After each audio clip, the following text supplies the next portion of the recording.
एकादशी व्रतं नाम सर्वकामफलप्रदं कर्तव्यं सर्वदा विप्र विष्णु प्रीणम कारणम। और ये भी कहा है, एकादशी नाम का ये फल सभी कामनाओं को प्रदान करने वाला है। ब्राह्मणों को यह व्रत श्री विष्णु प्रीति हेतु सर्वदा करना चाहिए। अर्थात यद्यपि इस व्रत से सभी कामनाएं पूर्ण होती हैं, फिर भी ब्राह्मणगण को श्री हरि की प्रीति की कामना से इस व्रत को सदैव सर्वदा करना चाहिए। हरे कृष्ण। आप सभी को योगिनी एकादशी की हार्दिक शुभकामनाएं। श्री पद्म पुराण के उत्तरखंड में त्रिस्पर्शा व्रत की विधि और महिमा का वर्णन किया गया है। जो व्यक्ति विषयों में आसक्त रहने के बाद भी आज के दिन सच्चे मन से भगवान विष्णु की पूजा करके इस पवित्र कथा का श्रवण करता है, उसके जन्म जन्मांतर के पाप भगवान श्री हरि की कृपा से कट जाते हैं। एक बार देवर्षि नारद जी ने महादेव जी से कहा, सर्वेश्वर, अब आप विशेष रूप से त्रिस्पर्शा नाम के व्रत का वर्णन कीजिए, जिसे सुनकर लोग तत्काल कर्म बंधन से मुक्त हो जाते हैं। तब महादेव जी ने कहा, विद्वन, पूर्व काल में संपूर्ण लोकों के हित की इच्छा से सनत कुमार जी ने व्यास जी के प्रति इस व्रत का वर्णन किया था। यह व्रत संपूर्ण पाप राशि का दमन करने वाला और महान दुखों का विनाशक है। विप्र, त्रिस्पर्शा नामक महान व्रत संपूर्ण कामनाओं का दाता माना गया है। ब्राह्मणों के लिए तो मोक्षदायक भी है। महामुने, जो प्रतिदिन त्रिस्पर्शा का नामोच्चारण करता है, उसके समस्त पापों का क्षय हो जाता है। देवाधिदेव भगवान ने मोक्ष प्राप्ति के लिए इस व्रत की सृष्टि की है, इसलिए इसे वैष्णवी तिथि भी कहते हैं।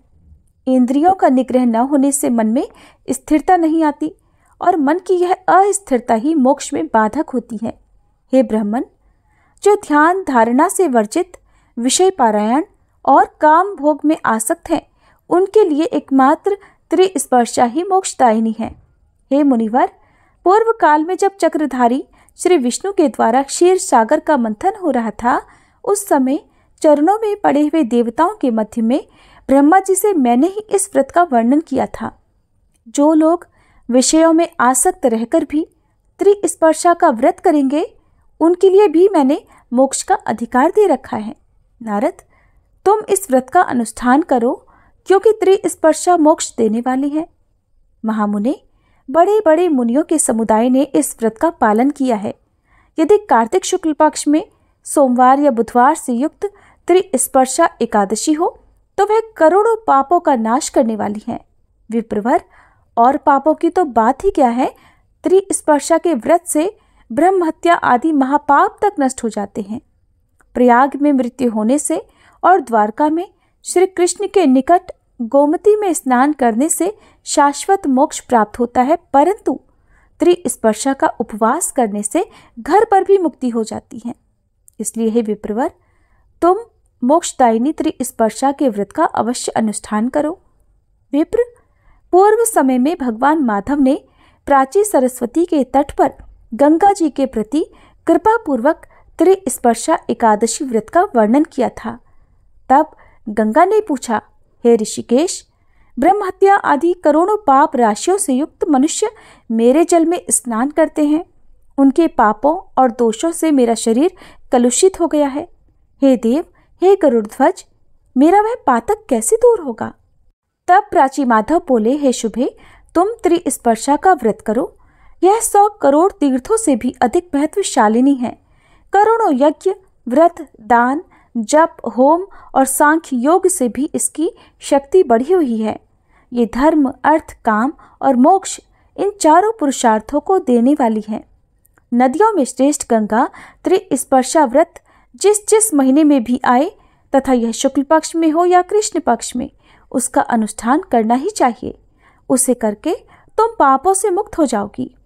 जब एक ही दिन एकादशी, द्वादशी और रात्रि के अंतिम पहर में त्रयोदशी भी हो, तो उसे त्रिस्पर्शा समझना चाहिए। उसमें दशमी का योग नहीं होता। हे देवनदी, एकादशी व्रत में दशमी वेद का दोष में नहीं क्षमा करता। ऐसा जानकर दशमी युक्त एकादशी का व्रत नहीं करना चाहिए। उसे करने से करोड़ों जन्मों के किए हुए पुण्य तथा संतान का नाश होता है। वह पुरुष अपने वंश को स्वर्ग से गिराता और रौरव आदि नरकों में पहुंचाता है। अपने शरीर को शुद्ध करके मेरे दिन एकादशी का व्रत करना चाहिए। द्वादशी मुझे अत्यंत प्रिय है और मेरी आज्ञा से इसका व्रत करना अत्यंत उचित है। गंगा जी बोली, हे जगन्नाथ, आपके कहने से मैं त्रिस्पर्शा का व्रत अवश्य करूंगी। आप कृपया मुझे इसकी विधि बताइए। तब प्राची माधव ने कहा, सरिताओं में उत्तम गंगा देवी, सुनो, मैं त्रिस्पर्शा का विधान बताता हूँ। इसका श्रवण मात्र करने से भी मनुष्य पातकों से मुक्त हो जाता है। अपने वैभव के अनुसार 1 या आधे पल सोने की मेरी प्रतिमा बनवानी चाहिए। इसके बाद एक तांबे के पात्र को तिल से भरकर रखे हुए और जल से भरे हुए सुंदर कलश को स्थापित करें, जिसमें पंचरत्न मिलाए गए हों। कलश को फूलों की मालाओं से सजाकर कपूर आदि से सुवासित करें। इसके बाद भगवान दामोदर को स्थापित करके उन्हें स्नान कराएं और चंदन चढ़ाएं। फिर भगवान को वस्त्र धारण कराएं। इसके बाद पुराणोक्त सामयिक सुंदर पुष्प और कोमल तुलसी दल से भगवान का पूजन करें। उन्हें छत्र और उपानह अर्थात जूतियां अर्पण करें। मनोहर नैवेद्य और बहुत से सुंदर सुंदर फलों का भोग लगाएं। यज्ञोपवीत तथा नूतन और सुदृढ़ उत्तरीय वस्त्र पहनाएं। सुंदर ऊंची बांस की छड़ी भी भेंट करें। दामोदराय नमः कहकर दोनों चरणों की, माधवाय नमः से दोनों घुटनों की, काम प्रदाय नमः से गुदा भाग की और वामन पूर्ते नमः कहकर कटी भाग की पूजा करें। पद्मनाभाय नमः से नाभि की, विश्वमूर्ते नमः से पेट की, ज्ञान गम्याय नमः से हृदय की, वैकुंठ गामिने नमः से कंठ की, सहस्त्र बाहवे नमः से बाहुओं की, योग रूपिणे नमः से नेत्रों की, सहस्त्र शीर्षणे नमः से सिर की और माधवाय नमः कहकर संपूर्ण अंगों की पूजा करनी चाहिए। इस प्रकार विधिवत पूजा करके विधि के अनुसार अर्घ्य देना चाहिए। जल युक्त शंख के ऊपर सुंदर नारियल रखकर उसमें रक्षा सूत्र लपेट दें। फिर दोनों हाथों में वह शंख आदि लेकर इस प्रकार कहें कि हे जनार्दन, यदि आप सदा स्मरण करने पर मनुष्य के सब पाप हर लेते हैं तो देव मेरे दुस्वप्न, अपशकुन, मानसिक दुश्चिंता, नारकीय भय और दुर्गति जन्य त्रास हर लीजिए। महादेव, देवेश्वर, मेरे लिए इहलोक तथा परलोक में जो भय है उनसे मेरी रक्षा कीजिए और यह अर्घ्य ग्रहण कीजिए। आपको नमस्कार है। हे दामोदर, सदा आप में ही मेरी भक्ति बनी रहे। इसके बाद धूप, दीप और नैवेद्य अर्पण करके भगवान की आरती उतारें। उनके मस्तक पर शंख घुमाएं। ये सब विधान पूरा करके सद्गुरु की पूजा करें। उन्हें सुंदर वस्त्र, पगड़ी और अंगा दें। साथ ही जूते, छत्र, अंगूठी, कमंडल, भोजन, पान, सप्तधान्य और दक्षिणा भी दें। गुरु और भगवान की पूजा के बाद श्री हरि के समीप जागरण करें। जागरण में गीत, नृत्य और अन्यान्य उपचारों का भी समावेश रहना चाहिए। इसके बाद रात्रि के अंत में विधि पूर्वक भगवान को अर्घ्य देकर स्नान आदि कार्य करके ब्राह्मणों को भोजन कराने के बाद स्वयं भोजन करें। महादेव जी कहते हैं, हे ब्राह्मण, त्रिस्पर्शा व्रत का यह अद्भुत उपाख्यान सुनकर मनुष्य गंगा तीर्थ में स्नान करने का पुण्य फल प्राप्त करता है। त्रिस्पर्शा के उपवास से 1000 अश्वमेध और 100 वाजपेयी यज्ञों का फल मिलता है। यह व्रत करने वाला मनुष्य पितृकुल, मातृकुल और पत्नीकुल के सहित विष्णु लोक में प्रतिष्ठित होता है। करोड़ों तीर्थों में जो पुण्य और करोड़ों क्षेत्रों में जो फल मिलता है वह त्रिस्पर्शा के उपवास से मनुष्य प्राप्त कर लेता है। हे द्विजश्रेष्ठ, जो ब्राह्मण, क्षत्रिय, वैश्य, शूद्र अथवा अन्य जाति के लोग भगवान श्री कृष्ण में मन लगाकर इस व्रत को करते हैं, वे सब इस धराधाम को छोड़ने पर मुक्त हो जाते हैं। इसमें द्वादशाक्षर मंत्र का जाप करना चाहिए। यह मंत्रों में मंत्रराज माना गया है। इस प्रकार त्रिस्पर्शा सब व्रतों में उत्तम बताई गई है। जिसने इसका व्रत किया उसने संपूर्ण व्रतों का अनुष्ठान कर लिया। पूर्व काल में स्वयं ब्रह्मा जी ने इस व्रत को किया था और उनके बाद अनेक ऋषियों ने भी इसका अनुष्ठान किया। फिर दूसरों की तो बात ही क्या है। हे नारद, यह त्रिस्पर्शा एकादशी मोक्ष देने वाली है। आइए अब आपको लेकर चलते हैं उस स्थान पर जहाँ से आरंभ होती है योगिनी एकादशी की दिव्य कथा। अपने मन को शांत कीजिए, आंखें बंद कीजिए और कल्पना कीजिए आप खड़े हैं हस्तिनापुर की राजसभा के द्वार पर। वहाँ शांति है, लेकिन हवा में एक विशेष दिव्यता है। सामने धर्मराज युधिष्ठिर सिंहासन पर विराजमान है। उनका मुख तेज से चमक रहा है, पर मन प्रश्न से भरा है। और तभी एक दिव्य रथ आकाश से उतरता है। 4 घोड़ों वाला वह रथ हस्तिनापुर की भूमि को स्पर्श करता है और उस रथ पर विराजमान है स्वयं भगवान श्री कृष्ण। सभा में सन्नाटा छा जाता है, सभी नतमस्तक हो जाते हैं। तब भगवान श्री कृष्ण को प्रणाम कर युधिष्ठिर महाराज पूछते हैं, हे मधुसूदन, कौन सी एकादशी है जो पापों से मुक्ति देती है? और यहीं से आरंभ होती है वो कथा जो सिर्फ एक दिन के व्रत की नहीं, बल्कि जन्म जन्मांतरों के पापों को हरने वाली योगिनी एकादशी की है। तो अब आपको लेकर चलते हैं उस दिव्य क्षण में जहाँ भगवान स्वयं अपने श्रीमुख से भक्तों को मोक्ष का मार्ग बता रहे हैं। श्री ब्रह्मवैवर्त पुराण में वर्णित योगिनी एकादशी की कथा के अनुसार एक बार धर्मराज युधिष्ठिर भगवान श्री कृष्ण से बोले, हे जनार्दन, अब आप कृपा करके मुझे आषाढ़ मास के कृष्ण पक्ष की एकादशी का नाम तथा महात्म्य क्या है सब वर्णन कीजिए। तब भगवान श्री कृष्ण बोले, हे राजन, आषाढ़ माह के कृष्ण पक्ष की एकादशी का नाम योगिनी एकादशी है। इस एकादशी का व्रत करने से सभी पाप नष्ट हो जाते हैं तथा ये एकादशी व्रत इस लोक में भोग और परलोक में मुक्ति प्रदान करने वाला है। हे राजन, ये एकादशी तीनों लोकों में प्रसिद्ध है। अब मैं आपसे श्री ब्रह्मवैवर्त पुराण में बताई हुई एक कथा कहता हूँ, उसे आप ध्यानपूर्वक सुनिए। एक समय अलकापुरी नाम की नगरी में कुबेर नामक एक राजा राज्य करता था। वह शिव भक्त था। भगवान शिव की पूजा में प्रयोग किए जाने वाले पुष्पों को लाने के लिए उसने एक माली को रखा हुआ था जिसका नाम हेम माली था और उसके विशालाक्षा नाम की एक अत्यंत सुंदर पत्नी थी। एक दिन हेम माली मानसरोवर से पुष्प लेकर आया, परंतु कामासक्त होने के कारण वह पुष्पों को रखकर अपनी पत्नी के साथ रमण करने लगा और दोपहर तक नहीं आया। पूजा का मुहूर्त बीता जा रहा था। इधर राजा कुबेर को उसकी राह देखते देखते दोपहर हो गई। तब राजा ने क्रोधपूर्वक अपने सेवकों को आज्ञा दी कि तुम लोग जाकर हेम माली का पता लगाओ कि वो अभी तक पुष्प चुनकर क्यों नहीं लाया। राजा कुबेर की आज्ञा पाकर सभी यक्ष सेवक हेम माली को तलाशने के लिए निकल गए और जब यक्षों ने उसका पता लगाया तब वे राजा कुबेर के पास आए और कहने लगे, हे राजन, वो माली अभी तक अपनी पत्नी के साथ रमण कर रहा है। यक्षों की ये बात सुनकर राजा कुबेर ने हेम माली को बुलाने की आज्ञा दी। हेम माली राजा कुबेर के सम्मुख डर से थरथर कांपता हुआ उपस्थित हुआ, राजा को प्रणाम किया। हेम माली को देखकर राजा कुबेर को और अधिक क्रोध आ गया। राजा कुबेर ने कहा, हे पापी, महानीच, कामी, तूने मेरे पूजनीय ईश्वरों के भी ईश्वर शिवजी का अनादर किया है। इसलिए मैं तुझे श्राप देता हूँ कि जिस स्त्री से तू प्राणों से भी अधिक प्रेम करता है, तू उस स्त्री का वियोग प्राप्त करेगा और मृत्युलोक में जाकर कोढ़ी होगा। राजा कुबेर के श्राप के प्रभाव से वह हेम माली उसी क्षण स्वर्गलोक से पृथ्वी पर जा गिरा और कोढ़ी हो गया। उसकी पत्नी भी उसी समय अंतर्ध्यान हो गई। मृत्युलोक में जाकर उसने महान दुख भोगे, किंतु भगवान शिव के प्रति भक्ति से उसकी बुद्धि मलिन नहीं हुई। वह हिमाचल पर्वत की ओर चल पड़ा। वहां पर चलते चलते वह मार्कंडेय ऋषि के आश्रम पर पहुंचा।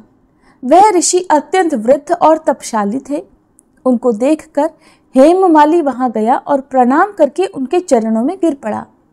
इस प्रकार हेम माली को चरणों में गिरा हुआ देखकर मार्कंडेय ऋषि बोले कि तूने कौन से पाप कर्म किए हैं जिससे तू कोढ़ी हुआ और महान दुख भोग रहा है। ऋषि के द्वारा इस प्रकार पूछे जाने पर हेम माली हाथ जोड़कर बोला, हे मुनिवर, मैं यक्षराज कुबेर का सेवक हूँ। मैं राजा कुबेर की पूजा के लिए नित्य प्रति पुष्प चुनकर लाया करता था। एक दिन अपनी पत्नी के साथ विहार करते करते मुझे देर हो गई और दोपहर तक मैं पुष्प लेकर नहीं पहुंच सका तो राजा कुबेर ने मुझे श्राप दे डाला कि जिस पत्नी के कारण तू अपनी नित्य पुष्प सेवा को भूल गया, उसी पत्नी से तू वियोग भोगेगा, उसी से तू अलग हो जाएगा और मृत्युलोक में जाकर कोढ़ी बनेगा और अत्यंत कष्ट को प्राप्त करेगा। मुनिवर, इसी कारण मैं कोढ़ी हो गया हूँ और ये महान दुख भोग कर भटक रहा हूँ। अतः आप मुझे कोई ऐसा उपाय बताइए जिससे मुझे इस मृत्यु रूपी कष्ट से मुक्ति मिल सके। तब मार्कंडेय ऋषि बोले कि हे बालक, तूने मेरे सम्मुख सत्य वचन कहे हैं, इसलिए तुझ पर कृपा करके मैं तेरे उद्धार के लिए एक व्रत बताता हूँ। अगर तुम आषाढ़ मास के कृष्ण पक्ष की योगिनी नामक एकादशी का विधि पूर्वक व्रत करोगे तो तुम्हारे समस्त पाप नष्ट हो जाएंगे और समस्त कष्टों से तुम्हें मुक्ति भी मिल जाएगी। इस प्रकार ऋषि के वचन सुनकर हेममाली बड़ा प्रसन्न हुआ और उसने मुनिवर के कहे अनुसार योगिनी एकादशी का विधि पूर्वक पालन और व्रत किया। इस व्रत के पुण्य प्रभाव से हेममाली पुनः अपने पुराने स्वरूप में आ गया और अपनी पत्नी के साथ विहार करने लगा। भगवान श्री कृष्ण धर्मराज से कहते हैं, हे राजन, इस योगिनी एकादशी की कथा का फल 88,000 ब्राह्मणों को भोजन कराने जितना है। इस एकादशी के व्रत से समस्त पाप दूर हो जाते हैं और अंत में साधक को स्वर्ग लोक की प्राप्ति होती है। कथा का सार ये है कि मनुष्य को पूजा आदि धार्मिक कार्यों में कभी भी आलस्य या क्रोध नहीं करना चाहिए, बल्कि मन को संयमित करके सदैव ईश्वर की सेवा में तत्पर रहना चाहिए, लीन रहना चाहिए। इस कलयुग में कोढ़ जैसे रोग से मुक्ति पाने के लिए तो मनुष्य को योगिनी एकादशी का व्रत अवश्य ही श्रद्धा पूर्वक करना चाहिए। और इस प्रकार समाप्त होती है योगिनी एकादशी की वो कथा जिसने ये सिखाया कि पश्चाताप केवल शब्द नहीं होता, बल्कि एक भाव होता है जो प्रभु के हृदय को भी द्रवित कर देता है। योगिनी एकादशी हमें यही समझाती है कि पाप करने से अधिक महत्वपूर्ण है उसे स्वीकार करना और सुधार की दिशा में पहला कदम बढ़ाना। अगर आपने भी जीवन में कभी गलती की हो और आपको लगता हो कि आप ईश्वर के योग्य नहीं बचे, तो बस एक बार सच्चे मन से प्रभु को पुकार कर देखिए, वे द्वार खोले खड़े मिलेंगे।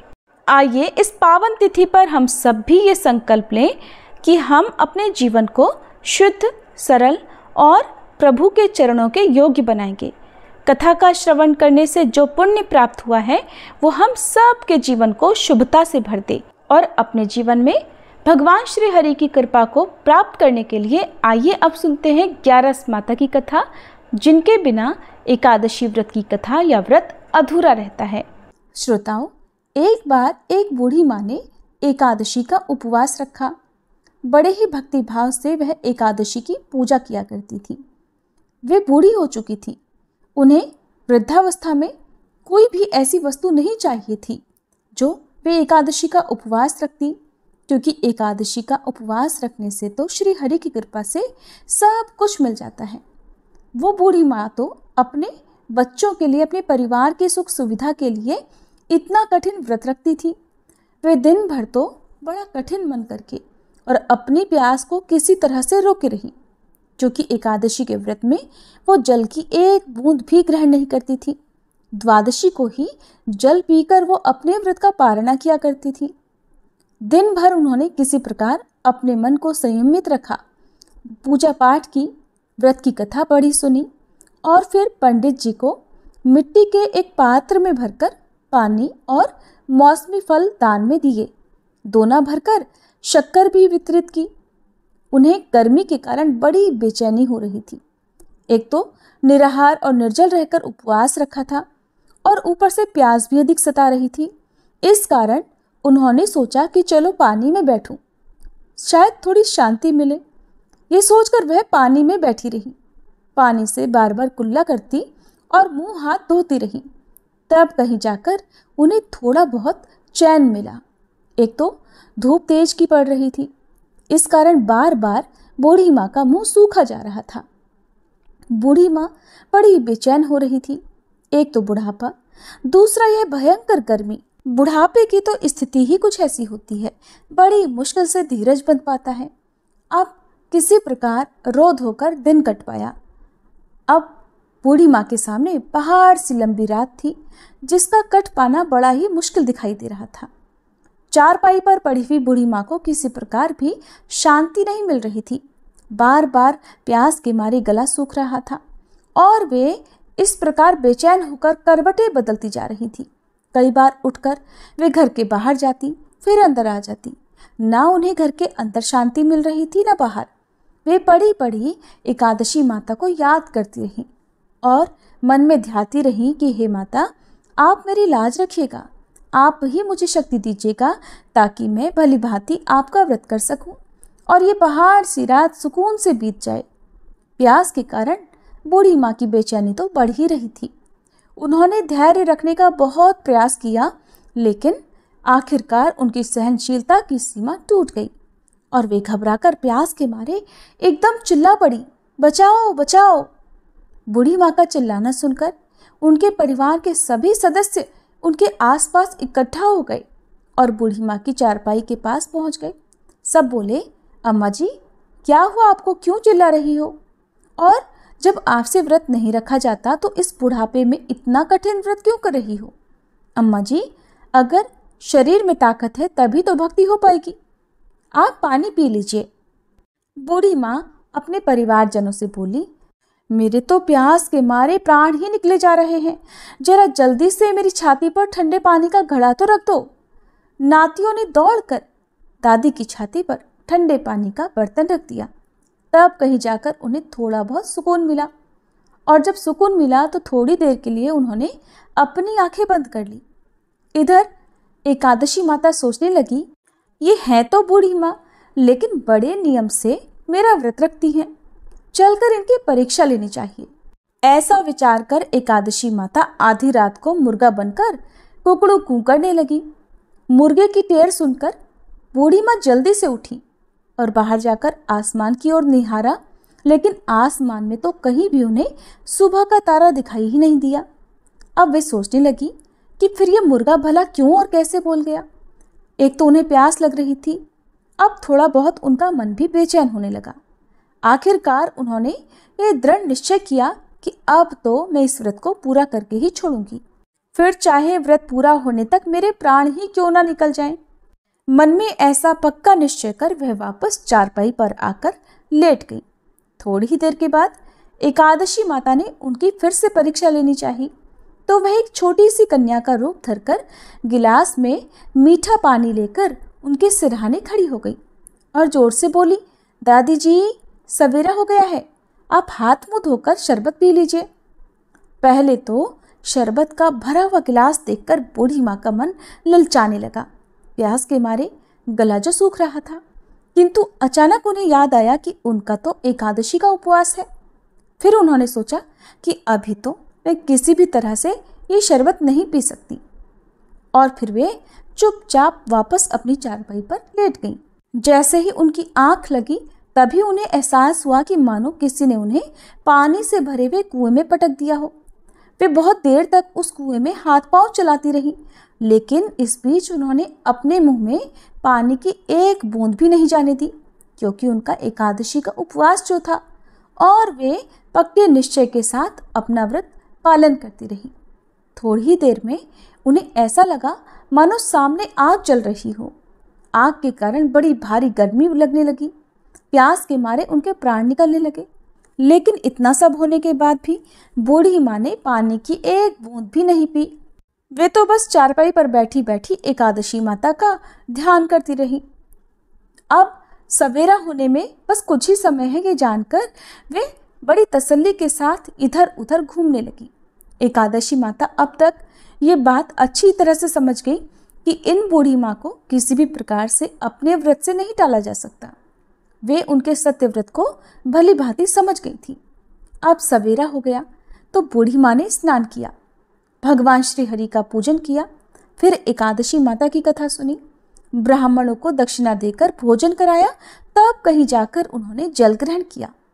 कन्याओं को भोजन कराने के बाद बूढ़ी माँ ने फिर स्वयं भोजन किया और उस श्रेष्ठ व्रत के प्रभाव से बूढ़ी अम्मा की आयु में वृद्धि हो गई, उनकी आयु बढ़ गई। उनका घर परिवार हरा भरा हो गया। अब उनके घर में किसी भी चीज का कोई अभाव नहीं रहा। उनका घर हर प्रकार के सुख साधनों से भर गया। नाती नातिन से उनका घर भर गया और वे उसी दिन से 12 महीने की एकादशी का व्रत करने लगी।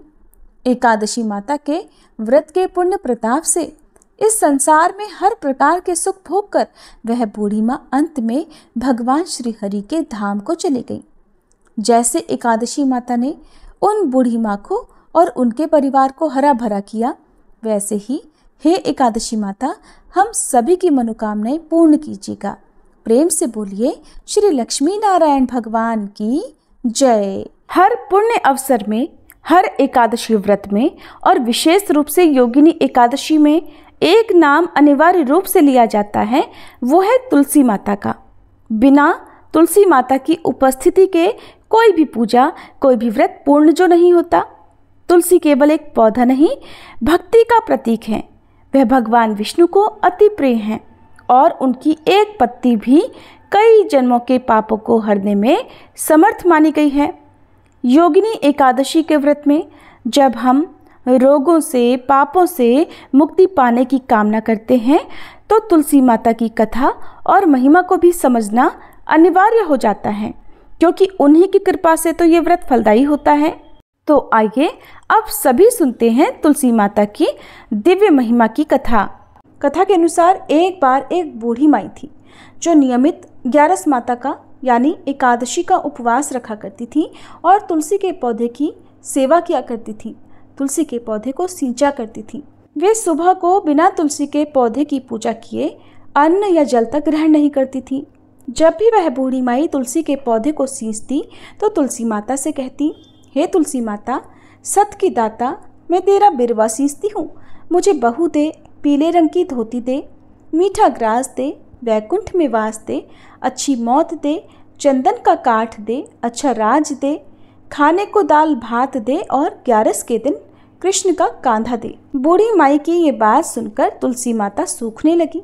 तुलसी माता को इस प्रकार सूखता देखकर एक दिन भगवान कृष्ण ने पूछा, हे तुलसी, तुम दिन प्रतिदिन क्यों सूखती जा रही हो? तब तुलसी माता ने कहा कि बस मेरे मन की मत पूछो प्रभु। भगवान कहने लगे, मैं नहीं पूछूंगा तो कौन पूछेगा? तब तुलसी माता कहती हैं कि हे प्रभु, एक बूढ़ी माई आती है और अपनी बात कहकर चली जाती हैं। मैं उनकी सारी बातें तो पूरी कर दूंगी, लेकिन कृष्ण का कांधा कहाँ से लाऊंगी? तब भगवान श्री कृष्ण बोले कि वो बूढ़ी माई मरेंगी तो मैं अपने आप ही कांधा देने आ जाऊंगा, तुम बूढ़ी माई से ये बात कह देना। और इसके कुछ समय बाद वह बूढ़ी माई मर गई। बूढ़ी माई के मरने पर सारा गांव इकट्ठा हो गया और उनका अंतिम समय आने पर जब उन्हें उठाने लगे तब तो वह बहुत भारी हो गई, जिससे वो किसी से उठाए ना उठ सकी। सभी कहने लगे, ये तो बहुत धर्मात्मा थी, बहुत संस्कारी थी, खूब पूजा पाठ करती थी, कोई पाप तक इन्होंने नहीं किया, फिर ये इतनी भारी कैसे हो गई? तभी बूढ़े ब्राह्मण के भेष में वहाँ भगवान श्री कृष्ण आए और कहने लगे, ये भीड़ कैसी है? तब गांव वाले बोले कि एक बूढ़ी माई मर गई है और आज एकादशी का दिन है। वो इतनी पापिन थी कि उसकी अर्थी उठाई नहीं उठ रही, ये तो बहुत भारी हो गई है। भगवान बोले कि मुझे इनके कान में कुछ कह लेने दो, फिर ये उठ जाएंगी। तब भगवान श्री कृष्ण बूढ़ी माई के पास गए और चुपके से उनके कान में कहा, हे बूढ़ी माई, तू अपने मन की कर ले, पीताम्बर की धोती ले, मीठा मीठा ग्रास ले, वैकुंठ में वास ले, चटक की चाल ले, चंदन का काठ ले, झालर की झनकार ले, दाल भात को जीम और श्री कृष्ण का कांधा ले। भगवान की सारी बातें सुनकर बूढ़ी माई तो हल्की हो गई और तब भगवान कृष्ण उन्हें अपने कांधे पर लेकर गए। इस प्रकार बूढ़ी माई को मुक्ति मिल गई और वह वैकुंठ लोक को चली गई। हे तुलसी माते, जैसे आपने उन बूढ़ी माई को मुक्ति दी, ऐसे ही सभी को मुक्ति देना। जैसे भगवान कृष्ण ने उन्हें कांधा दिया, वैसा ही हम सबको भी देना। प्रेम से बोलिए श्री कृष्ण भगवान की जय, तुलसी माता की जय। जय जय तुलसी भगवती सत्यवती सुखदानी, नमो नमो हरिप्रेसी श्री वृंदावन खानी। श्री हरिशीष विरजनी देहु अमर वर अम्ब, जनहित हे वृंदावनी अब न करहु विलंब। धन्य धन्य श्री तुलसी माता, महिमा अगम सदा श्रुति गाता। हरि के प्राणहु से तुम प्यारी, हरहि हेतु कीन्हो तब भारी। जब प्रसन्न है दर्शन दीन हो, तब कर जोरी विनय उस कीन्हो। हे भगवंत कंत मम होहु, दीन जानि जानि छाड़हु छोहु। सुनी लक्ष्मी तुलसी की बानी, दीन हो श्राप कंठ पर आनी। उस अयोग्य वर मांगन हारी, हो बिटप तुम जड़ तनुधारी। सुनि तुलसी ही श्रव्यो तेहि ठामा, करहु वास तुहु नीचन धामा। दियो वचन हरि तब तत्काला, सुनहु सुमुखी जानी होहु बिहाला। समय पाई ब्योहरो पापी तोरा, पूजहि आस वचन सत मोरा। तब गोकुल मह गोप सुदामा, तासु भई तुलसी तू बामा। कृष्ण रास लीला के माही, राधे शक्यो प्रेम लखि नाही। दियो श्राप तुलसी तत्काला, नर लोक ही तुम जन्महु बाला। यो गोप वह दानव राजा, शंख चूर्ण नामक शिर ताजा। तुलसी भई तासु की नारी, परम सती गुण रूप अगारी। अस द्वै कल्प बीति जब गयहु, कल्प तृतीय जन्म तब भयहु। वृंदा नाम भयो तुलसी को, असुर जलंधर नाम पति को। कर अति द्वंद अतुल बल धामा, कीन्हा शंकर से संग्रामा। जब निज सैन्य सहित शिव हारे, मरहि न तब हर हर ही पुकारे। पतिव्रता वृंदाती नारी, को न सके पति ही संहारी। तब जलंधर ही भेष बनाई, वृंदा ढिग हरि पहुँचो जाई। शिव हित लहि करि कपट प्रसंगा, कियो सतीत्व धर्म तो ही भंगा। भयो जलंधर कर संहारा, सुनी उर शोक उपारा। तिह क्षण दियो कपट हरि टारी, लखि वृंदा दुख गिरा उचारी। जलंधर जस हत्यो भीता, सोई रावण तस हरहि सीता। अस प्रस्तर सम हृदय तुम्हारा, धर्म खंडी मम पति संहारा। यही कारण लहि श्राप हमारा, होवे तनु पाषाण तुम्हारा। सुनि हरि तुरत ही वचन उचारे, दियो श्राप बिना विचारे। लख्यो ना निज कर दूत पति को, छलन चाहियो जब पार्वती को। जड़ मति तुह अस हो जड़ रूपा, जग में तुलसी बिटप अनूपा। धग्व रूप हम शाली ग्रामा, नदी गंडकी बीच ललामा। जो तुलसी दल हम ही चढ़ई है, सब सुख भोग परम पद पई है। बिनु तुलसी हरि जलत शरीरा, अतिशय उठत शीश उर पीरा। जो तुलसी दल हरि शिर धारत, सो सहस्त्र घट अमृत डारत।